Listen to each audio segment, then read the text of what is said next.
Hello everyone, welcome to Bansal academy. तो last class में हमने क्या पढ़ा था? प्लांट किंगडम के बारे में याद है सबको? एल्गी से स्टार्ट किया था। Algae, ब्रायो, टेरिडो, gymno, angio. सबसे एडवांस कौन से हैं? एंजियो। सबसे प्रिमिटिव कौन से हैं? एल्गी। और करेक्टर्स कैसे कैसे गए थे? एल्गी में कैसी बॉडी थी? थैलोइड बॉडी थी। फिर ब्रायोफाइट में रूट्स नहीं थी, राइजोइड्स प्रेजेंट थे, बाकी बॉडी डिफरेंशिएटेड थी। फिर आगे तो एडवांस ये सब में बॉडी डिफरेंशिएटेड थी। उसके बाद स्पोर्ट्स के बारे में हमने पढ़ा था, रिप्रोडक्शन कैसे हो रही है। एल्गी में स्पोर्ट्स से हो रही है, ब्रायो में स्पोर्ट्स से हो रही है, टेरिडो में भी स्पोर्ट्स हो रही है, और बाकी दोनों में कैसे हो रही है? सीड के थ्रू। ठीक है। और वेस्कुलर बंडल्स कैसे हैं? एल्गी में जरूरत थी वेस्कुलर बंडल्स की? नहीं थी। ब्रायो में नहीं, टेरिडो में थी, और उसके बाद जिम्नो एंड एंजियो में भी, वो तो है ही हायर प्लांट्स। ठीक है, अब ये सब पढ़ा था। उसके बाद हमने एक और चीज पढ़ी थी कि जो एल्गी है, एल्गी की बॉडी जो थी वो कैसी थी? थैलोइड थी, और वो किस में रहती थी? ज्यादातर पानी में। एक्वाटिक लाइफ साइकिल था उसका, तो उसको तो वेस्कुलर बंडल की वैसे ही नहीं जरूरत पड़ी। ठीक है। और ब्रायोफाइट की बात करते हैं तो ब्रायोफाइट जमीन और पानी दोनों पे रह सकते थे, बट उनको वाटर की रिक्वायरमेंट थी फॉर सेक्सुअल रिप्रोडक्शन। ठीक है, इसीलिए ब्रायोफाइट्स को क्या बोला जाता था? एम्फीबियंस ऑफ प्लांट किंगडम, याद है? उसके बाद आते थे टेरिडोफाइट्स। टेरिडोफाइट्स की अगर हम बात करें तो टेरिडोफाइट्स में क्या था कि उनको सिर्फ लैंड पे ही रहना पड़ता था, इसीलिए टेरिडोफाइट एडवांस हो गए। फिर जिम्नोस्पर्म आए, जिम्नोस्पर्म और एडवांस थे। फिर एंजियोस्पर्म आए, एंजियोस्पर्म सबसे एडवांस है, और एंजियोस्पर्म क्या है? Flowering plants. along with seed and fruit, angiosperms are flowering plants. ठीक है, तो ये सारा याद है। उसके बाद जिम्नोस्पर्म की अगर हम बात करें तो सीड तो थे, but fruit and flowers are not there. Clear है? याद है सबको? और एंजियोस्पर्म्स को क्या, एंजियोस्पर्म्स और जिम्नोस्पर्म्स को हम क्या बोलते थे? पेंड्रोगैम्स और स्पर्मेटोफाइट्स। और बाकियों को क्या बोलते थे हम? क्रिप्टोगैम्स। ठीक है, और क्रिप्टो का मतलब क्या था? Hidden organism, right? Hidden organism. ठीक है, उसके बाद अब हमने करेक्टरिस्टिक्स में क्या पढ़ा था कि जो प्लांट्स की न्यूट्रिशन होती है, प्लांट्स कैसी न्यूट्रिशन लेते हैं? ऑटोट्रॉफिक, मतलब अपना खाना खुद बनाते हैं। तो कैसी न्यूट्रिशन लेते हैं plant? Photosynthetic, photosynthetic autotrophic nutrition, photosynthetic autotrophic nutrition, right?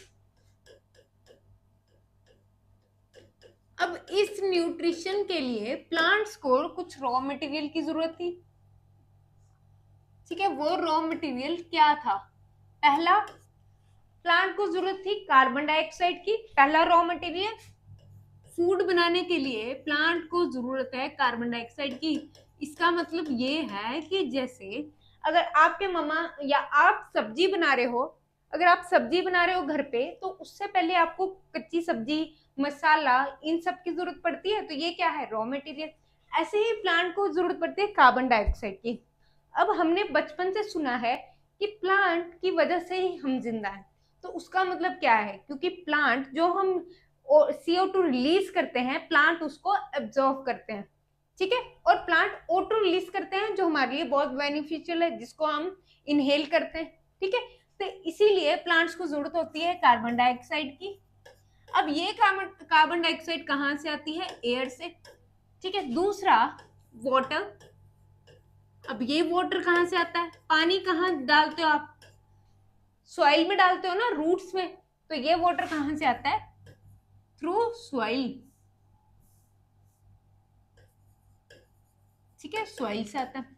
तीसरा, अब हमें पता है प्लांट सनलाइट की प्रेजेंस में ही अपना काम कर सकते हैं, मतलब प्लांट को धूप जरूरी है।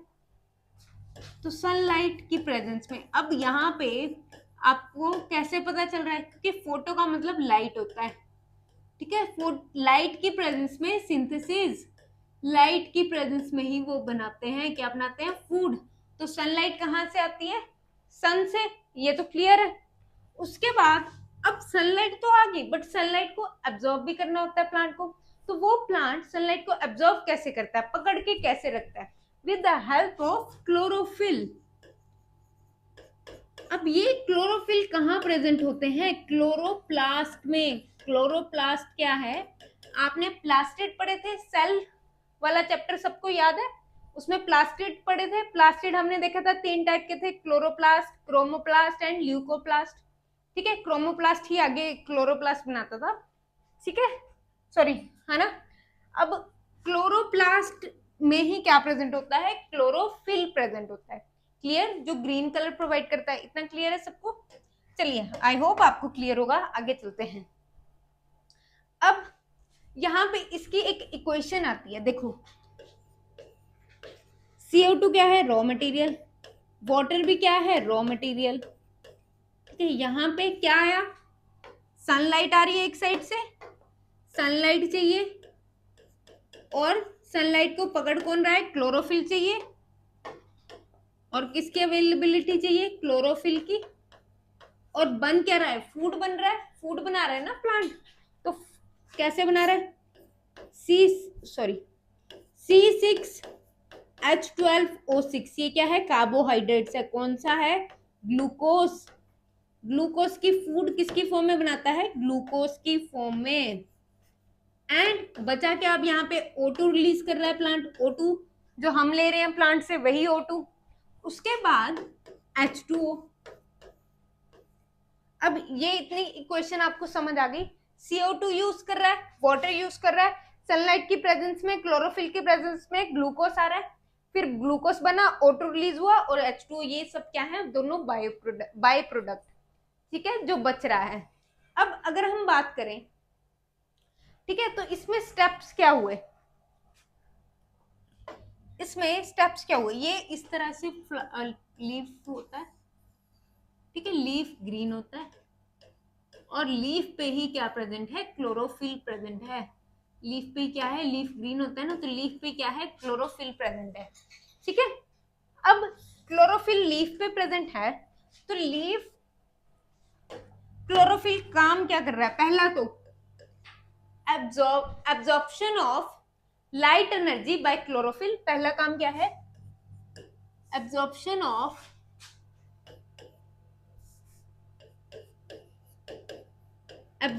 Of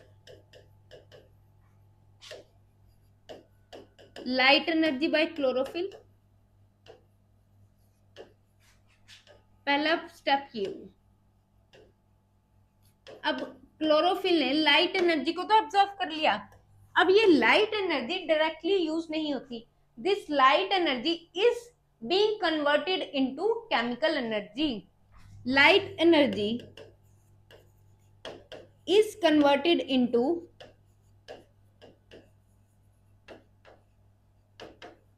chemical energy।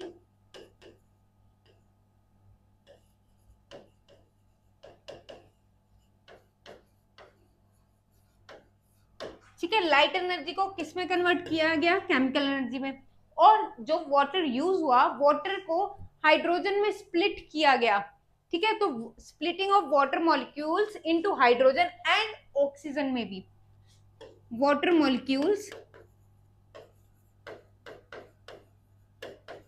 are split into hydrogen and oxygen। ठीक है, अब यहाँ पे अगर हम बात करें कि ये ऑक्सीजन और ये हाइड्रोजन कहाँ से आ रही है? वाटर से आ रही है। क्लियर? कहाँ से आ रही है? वाटर से आ रही है। चलिए, अब नेक्स्ट ये हो गया, water molecules are split into hydrogen and oxygen. Last, अब कार्बन डाइऑक्साइड की जरूरत क्यों पड़ी? अगर आप ध्यान से देखो तो ग्लूकोज में ये C है। ठीक है, C कार्बन, जो ग्लूकोज का कार्बन है वो कहाँ से आ रहा है? कार्बन डाइऑक्साइड से। ठीक है, तो reduction of carbon dioxide into carbohydrate. Reduction, chemistry में आपने रिडक्शन ऑक्सीडेशन पढ़ा होगा। Reduction of carbon dioxide to carbohydrates.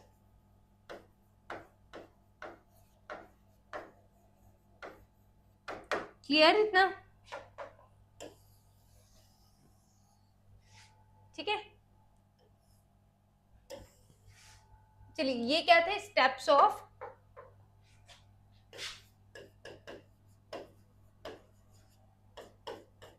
Photosynthesis.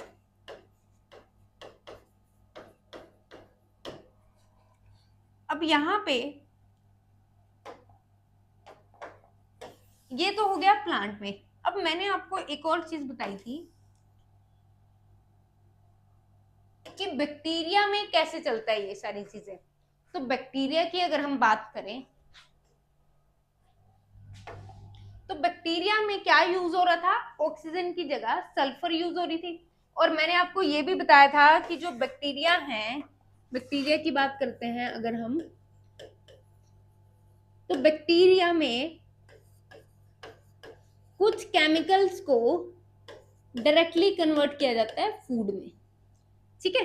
अब बैक्टीरिया, ये किस बैक्टीरिया में हो रहा है, और वाटर की जगह यूज होता है यहाँ पे, वाटर की जगह यूज होता है बैक्टीरिया में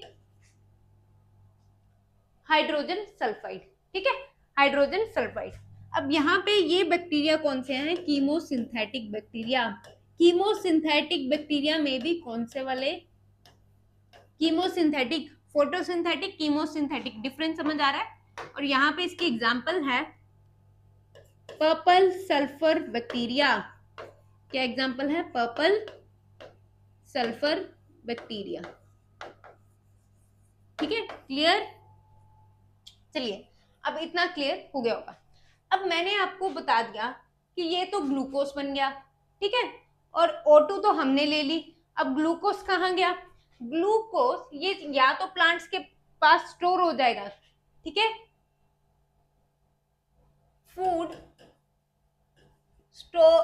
अब हम देखेंगे कि फूड प्लांट्स में किस फॉर्म में स्टोर होता है, एनिमल्स में किस फॉर्म में होता है, in plants in the form of, किस फॉर्म में स्टोर होता है, इन the form of starch, starch की फॉर्म में स्टोर होता है प्लांट्स में। एंड एनिमल्स में, एनिमल्स में किस फॉर्म में होता है,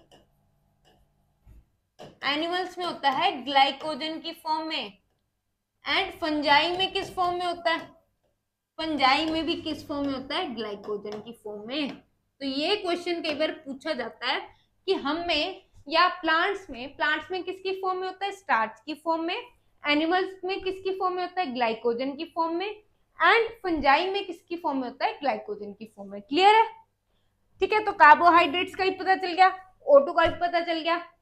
अब H2O कहाँ गया और O2 कैसे बाहर जाती है ये हम पढ़ेंगे, ठीक है। चलिए अब नेक्स्ट स्लाइड करते हैं। अब अगर मैं लीफ बनाती हूं,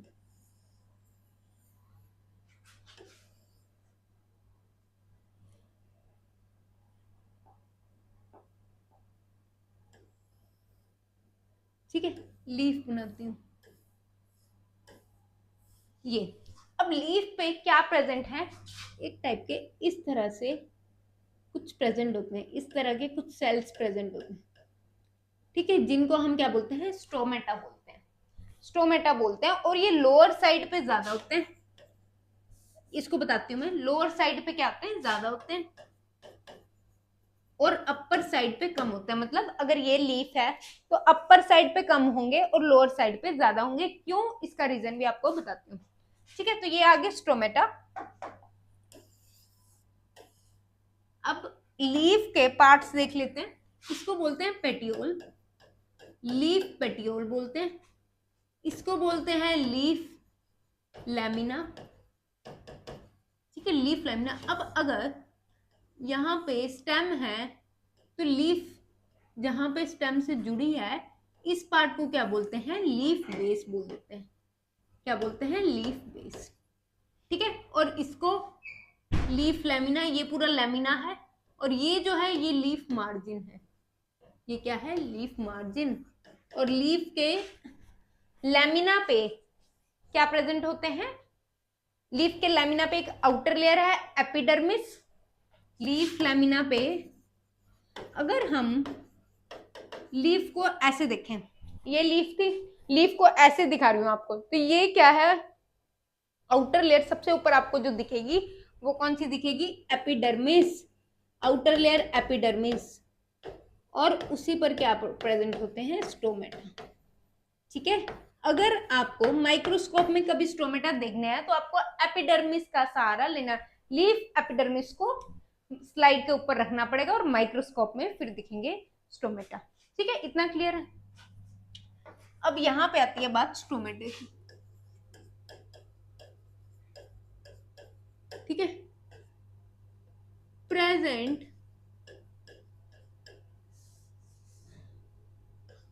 are more in number at lower surface of the leaf. कौन से सरफेस पे, लीफ के lower surface of the leaf, leaf के लोअर सरफेस पे ज्यादा प्रेजेंट होते हैं। अब स्टोमेटा, स्टोमेटा तो बहुत कर दी। स्टोमेटा का फंक्शन क्या है, पहला फंक्शन है स्टोमेटा का ट्रांसपीरेशन। ठीक है,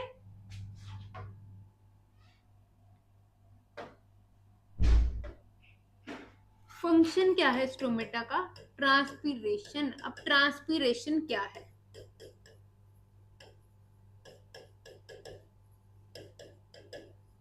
ठीक है, देखो अब ये वाला पानी जो गया, सॉरी, ये वाला पानी जो था, ये वाला पानी कहाँ जा रहा है, तो ये वाला पानी अगर हम इसकी बात करें, अगर मैं प्लांट, कोई भी प्लांट बनाती हूँ, देखिए इस तरह से प्लांट होता है कुछ,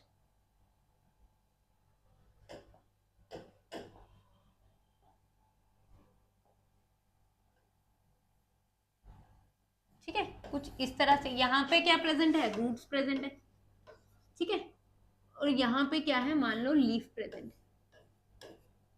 और ये क्या है, फ्लावर है। ठीक है, फ्लावर को थोड़ा कलरफुल बना देते हैं ताकि आपको लगे कि फ्लावर है। ठीक है, ये हो गया फ्लावर। अब देखो, अब पानी आता है, जब पानी रूट से ऊपर आएगा, या लीफ में कुछ पानी बच रहा है, क्योंकि क्या हो रहा है, फूड बन रहा है ना, तो उसका बाय प्रोडक्ट क्या है। चलो इसको छोड़ो, और इजीली समझाती हूँ आपको, ये जाइलम फ्लोएम वाला कंसेप्ट छोड़ो, और इजीली समझाती हूँ आपको, लीफ पे ही समझाती हूँ। ठीक है, ये अगर लीफ है ना, तो कुछ पानी क्या होता है, ये अगर लीफ है तो इसमें क्या है, स्टोमेटा प्रेजेंट है। तो स्टोमेटा से क्या होता है, काफी सारा पानी स्टोमेटा से इवेपोरेट हो जाता है।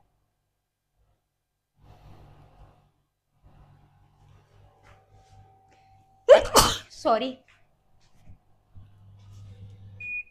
अच्छा, अब जितना एक्सेस पानी होता है ना लीफ में, वो क्या होता है कि स्टोमेटा के थ्रू इवेपोरेट हो जाता है जैसे ये स्टोमेटा ओपन होते हैं। अब स्टोमेटा है क्या, स्टोमेटा क्या है, stomata are tiny pores, tiny pores हैं, छोटे छोटे पोर्स हैं, present at surface of the leaf. अब जनरल इनका काम तो होता है एक्सचेंज ऑफ गैसेस करवाना। एक्सचेंज ऑफ गैसेस, CO2 आ रही है अंदर और O2 बाहर जा रही है, तो वो किसके थ्रू हो रही है, इसी स्टोमेटा के थ्रू। ठीक है, तो और साथ के साथ अगर हम स्टोमेटा की बात करें तो स्टोमेटा से क्या हो रहा है, साथ में ही जैसे ये स्टोमेटा ओपन है तो साथ में एक तो एक्सचेंज ऑफ गैसेस हो रहा है, दूसरा पानी भी जा रहा है, पानी भी इवेपोरेट हो रहा है। अब स्टोमेटा ओपन हुए, जैसे स्टोमेटा एक्सचेंज ऑफ गैसेस के लिए ओपन होंगे कि पानी भी, सॉरी, स्टोमेटा ओपन होंगे कि ऑक्सीजन बाहर जा सके और CO2 अंदर आ सके। ठीक है, बट होता क्या है कि साथ के साथ कि ये काम प्लांट को बड़ा महंगा पड़ता है, और साथ के साथ क्या होता है, ये जो पानी है, एक्सेस वाटर है, ये इवेपोरेट हो जाता है। एक्सेस वाटर जो है वो इवेपोरेट हो जाता है, जो पानी बनता है। अब इसी से जाइलम आपने पढ़ा, तो इसी से क्या होता है कि जाइलम जो पानी खींचता है ना, वो अदर ट्रांसपिरेशन की वजह से भी खींचा जाता है। ठीक है, जैसे ट्रांसपिरेशन की वजह से कैसे, ये एक्स्ट्रा है बट मैं आपको फिर भी बता रही हूँ कि जैसे हम स्ट्रॉ कॉफी पीते हैं ना, तो कॉफी पीने से होता है हम ऊपर से पानी कॉफी पीते जाते हैं, पीते नीचे से हो रही है, हम खींचते हैं। ऐसे ही ट्रांसपिरेशन की वजह से भी पानी खींचा जाता है। ठीक है, प्लांट में। तो ये है स्टोमेटा। तो स्टोमेटा के बाहर एक सेल्स प्रेजेंट होते हैं।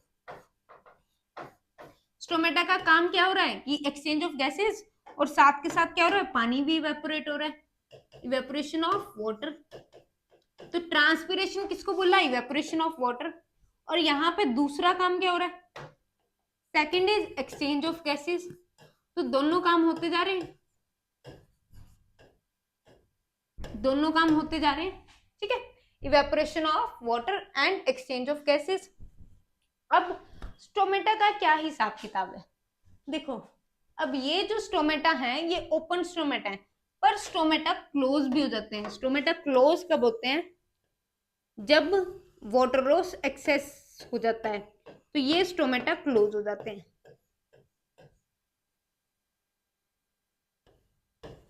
अब ये आप बोलोगे स्टोमेटा क्लोज ओपन कैसे हो रहे हैं, तो स्टोमेटा के जैसे बलून होता है, बलून में पानी भर जाता है। तो अगर बलून में पानी भर जाए तो क्या होता है कि इस तरह से ये फूल जाते हैं और ये खुल जाते हैं।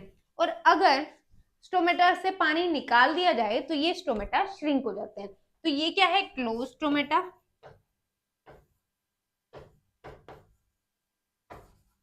And this is open stomata.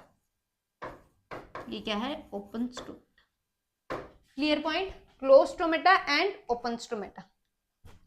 अब यहाँ पे एक पॉइंट और आता है। अब स्टोमेटा भी डिफरेंट टाइप के हैं। ठीक है, ध्यान से देखो, कुछ स्टोमेटा ऐसे होते हैं।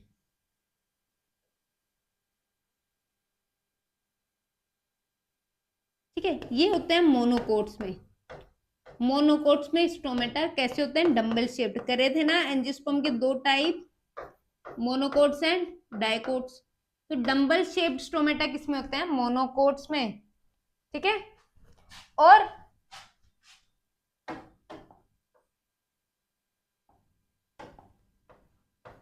इस तरह से। और डाइकोट्स में स्टोमेटा कैसे होते हैं, bean, kidney bean shaped, kidney bean shaped stomata किसमें होते हैं, ऐसे डाइकोट्स में। अब इन्हीं स्टोमेटा में क्लोरोफिल भी प्रेजेंट होता है।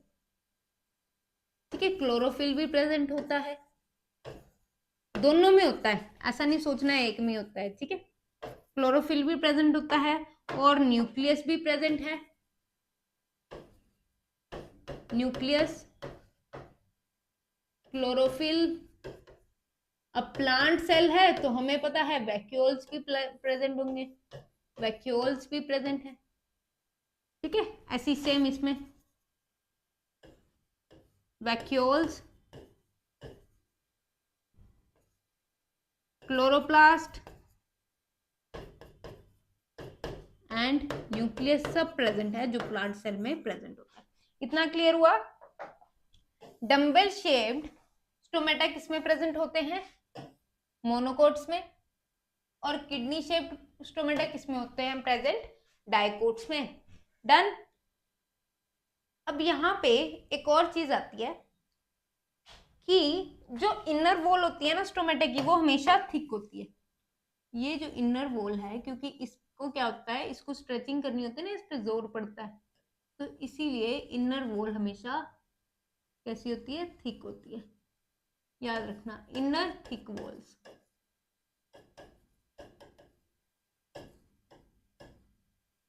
क्लियर,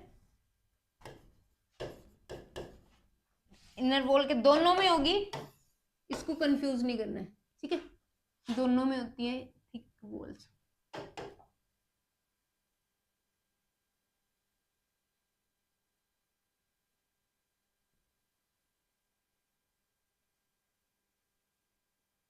ये दोनों में इनर थिक वॉल्स होती है। क्लियर है इतना। चलिए, अब ये तो होगी ट्रांसपिरेशन। पानी का लीफ के सरफेस से इवेपोरेट होना थ्रू स्टोमेटा इज ट्रांसपीरेशन। अब एक और प्रोसेस आती है दैट इज गटेशन। ठीक है, अब गटेशन क्या है, देखो, loss of water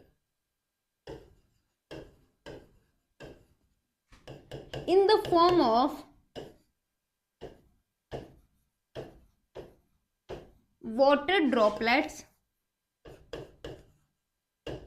through the pores। अब इन पोर्स की बात नहीं कर रही हूं, through the pores present at the margin of the leaf, present at the margin of leaf, इसको क्या बोलते हैं, इस कॉल्ड गटेशन।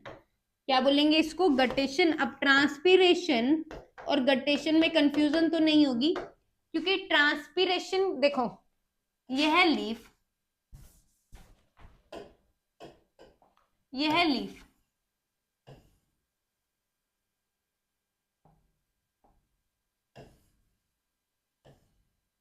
ठीक है, इसके स्टोमेटा के थ्रू जो हो रही है वो होगी ट्रांसपीरेशन। अगर इसके स्टोमेटा के थ्रू वाटर लॉस हो रहा है, water loss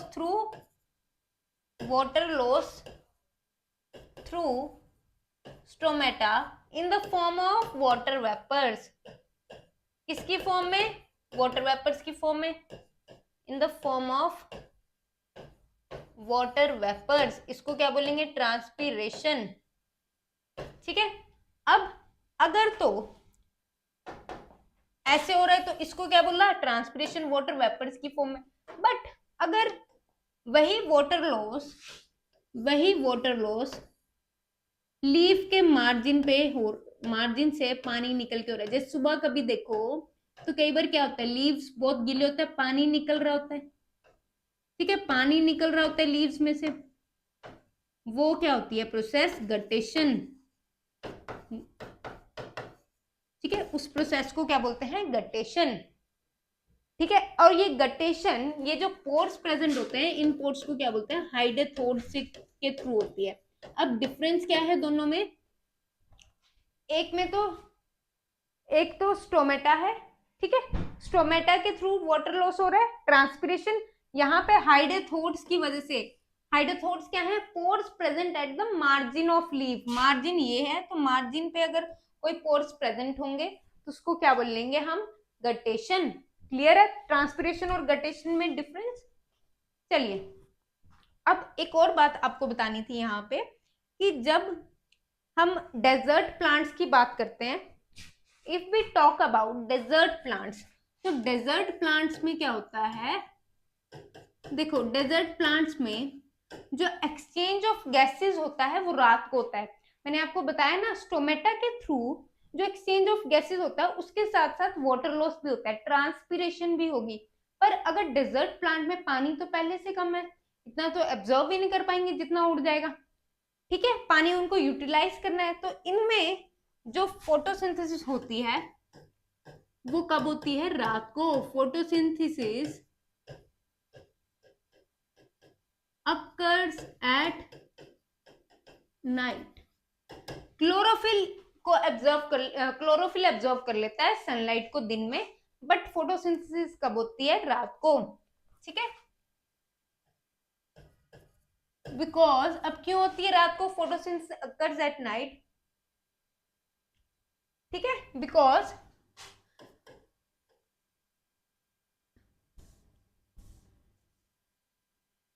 to inhibit loss of, चलो इसको छोड़ो, बिकॉज नहीं लिखेंगे, to inhibit loss of water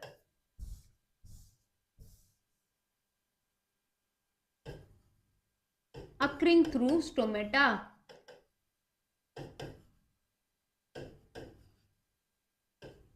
जो स्टोमेटा के थ्रू लॉस ऑफ वाटर हो रहा है उसको रोकने के लिए क्या होता है कि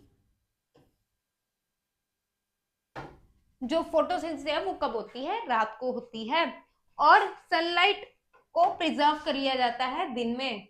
ठीक है, sunlight is captured in day time, sunlight is captured in day time, sunlight को डे टाइम में कैप्चर किया जाता है, पर फोटोसिंथेसिस कब होती है? रात को, ताकि वाटर लॉस को प्रिवेंट किया जा सके, क्योंकि अगर फोटोसिंथेसिस दिन में होगी तो एक्सचेंज ऑफ गैसेस भी दिन में होगा, जिसकी वजह से स्टोमेटा क्या रहेंगे? ओपन रहेंगे, और उसकी वजह से ही ट्रांसपिरेशन होगा और वाटर लॉस बहुत ज्यादा हो जाएगा, जितना प्लांट अफोर्ड नहीं कर पाएगा डेजर्ट प्लांट।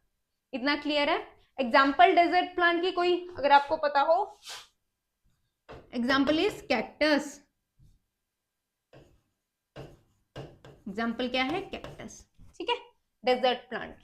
चलिए अब एक बार रिपीट करते हैं आज क्या पढ़ा। ये लास्ट लेक्चर है डाइवर्सिटी का। ठीक है, न्यूट्रिशन इन प्लांट्स।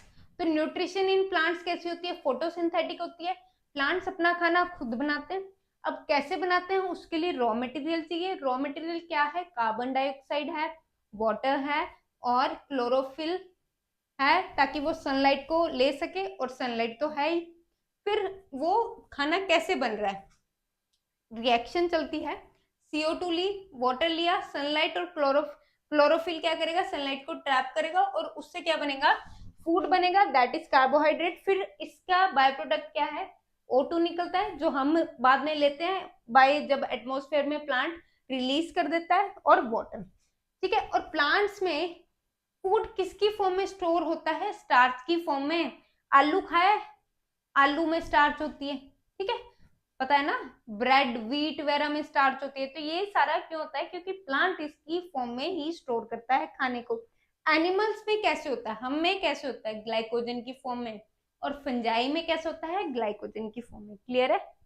उसके बाद अगर हम बात करें फोटोसिंथेसिस की स्टेप्स क्या हैं, पहले तो सनलाइट को कैप्चर करना पड़ेगा। अब सनलाइट को कैप्चर कौन करेगा? क्लोरोफिल। और सनलाइट को डायरेक्टली यूज नहीं किया जाता, sunlight is converted into light energy is converted into chemical energy. फिर क्या हो रहा है कि जो वाटर प्रेजेंट है, वाटर को स्प्लिट किया जाता है हाइड्रोजन एंड ऑक्सीजन में, और CO2 रिड्यूस होती है किसमें? कार्बोहाइड्रेट में, दैट इज ग्लूकोज। क्लियर है इतना? उसके बाद अगर हम बैक्टीरिया की बात करें, कंपैरिजन करें प्लांट्स की, मतलब प्लांट्स जो खाना खुद बना रहे हैं और बैक्टीरिया जो खाना खुद बना रहे हैं, तो बैक्टीरिया को हम बोलते हैं कीमोसिंथेटिक, क्योंकि वो कुछ केमिकल्स को ही फूड में कन्वर्ट कर देते हैं।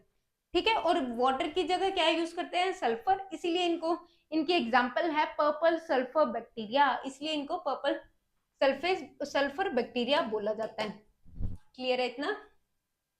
उसके बाद लीफ पर कुछ टाइनी पोर्स प्रेजेंट होते हैं, जिनको हम स्टोमेटा बोलते हैं। ठीक है, और स्टोमेटा के दो फंक्शन होते हैं main, transpiration and exchange of gases.